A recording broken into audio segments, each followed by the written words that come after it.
Hi guys, Blaze here. I've run into a couple of beginners who need some advice on books to get. So I'm doing this video for them. Well, first thing I would suggest is getting Buckland's Big Blue Book, Buckland's Complete Book of Witchcraft by Raymond Buckland. This is a good starting point for beginners. There's a lot of information in here. Buckland's a good writer. He knows his history. Gardner came over from England, taught Buckland, and Buckland is basically the one who taught a lot of people here. So there's a lot of good history, a lot of good information on everything in this book. Like I said, Buckland is a good writer. He knows his stuff. However, he's a little bit dry. When I first started years and years ago, I did read the book. I struggled to get through it because it was very dry. And there's workbook pages in here that you can do along the way that really help. It's got basics of everything in it.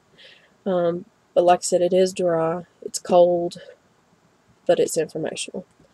Now, for those of us who need a little bit of tenderness with our writing, Scott Cunningham is a very good writer. He knows his information, and he's more like talking to a family member the way he writes his books. The first book you need to start off with that is The Guide to the Solitary Practitioner, or The Guide for the Solitary Practitioner by Scott Cunningham, and he does a further guide, which is a continuation. Now, that's the way it was years ago when I bought the books, but now the first book, The Guide for the Solitary Practitioner, it's got Wicca real big at the top, is being republished now with his Book of Shadows or Grimoire in it. Very good book to get. I wish I had the one with the grimoire in it, but I don't. So if anybody reads any good information in that, let me know. But the Cunningham books, like I said, the Wicca for the Solitary Practitioner should be one to get. So if you can't spend the money on anything but two books, get Buckland's Big Blue Book and Cunningham's Solitary Witch Book. If you've got more money to spend, if you're into herbs or whether you're not into herbs, this is a good one to have. Cunningham's Encyclopedia of Magical Herbs. And the covers may be different because my books are old. But this is a very, very good book. It's basically a dictionary of what you can do with the herbs, what each herb stands for, and all the qualities that go with it. So if you're interested in doing simple herbal spells, cooking, baths, things like that to start off with, that's a good book. These two, Earth Power, Techniques in Natural Magic, and Earth, Air, Fire, Water, More Techniques in Natural Magic, both by Scott Cunningham, are also very good books. They have elemental magic, weather magic, star magic, knotting magic, mirror magic, star magic, magnetic magic, creating your own rituals and all that in it, which they're basically about the same book, but one has certain information that the other book doesn't have, and the other book has other information. But both really good books. Again, if you're really interested in herbalism, Magical Herbalism by Scott Cunningham.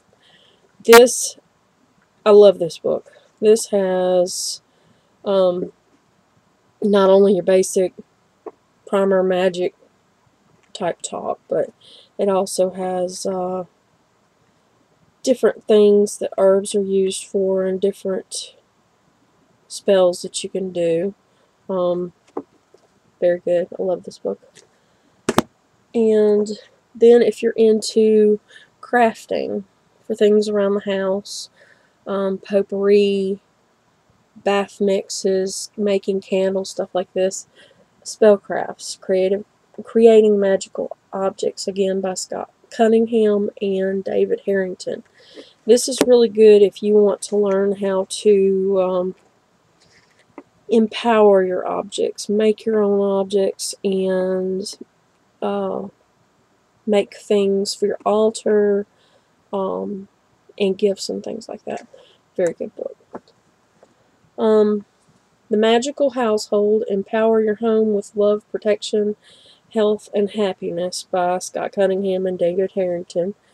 This is more about the history behind your house and all the things that you do in your house and how it affects it. Little spells and stuff you can do around the house, so it's pretty cool. Ellen Dugan, Dugan. She's written quite a few books. Natural Witchery is very good. That one, she gets into not only her trials and tribulations of her path, raising kids, but also she gets into garden magic and herbal magic. Those are fun books to read. If you're interested in alternate cultures and how they follow their magical path, DJ Conway is a good writer. I love her books. She not only covers the basics of whatever the book is about, but she usually throws in all sorts of wonderful science and history. She wrote Maiden Mother Crone, Elemental Magic, Mystical Magical Creatures, Dragon Magic books. Gosh, I can't even remember what all she's written offhand, but they were all good, all the ones that I read anyway. And she's very knowledgeable at everything she writes.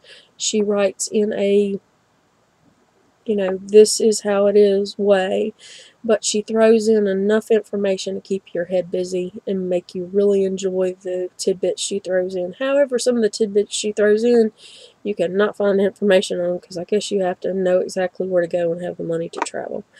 But I really enjoyed her books. Ted Andrews writes a lot of books on animals, animal spirits. Animal Speak by Ted Andrews, good book to learn about animals and animal omens. He has another one out, I think it's Nature Speak.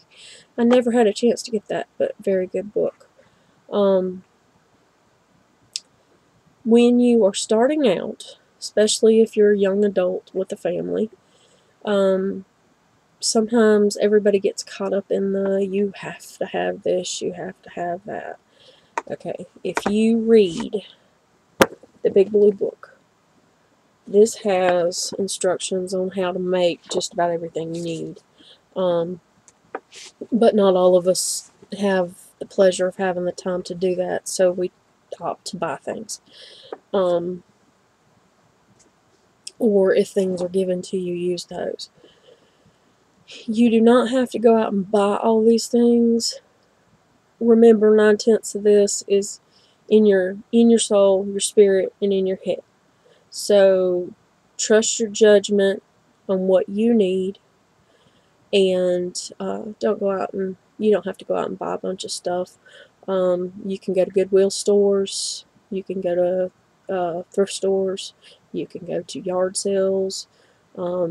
If somebody says, hey, I'm going through the house, do you need anything? Say, yeah, I need some candlestick holders, or got any old candles, or hey, you got any books you don't need? You would be amazed at how much good stuff you can get from a friend. So until then, have fun and gather what you need. And if you have any questions, let me know. Bye.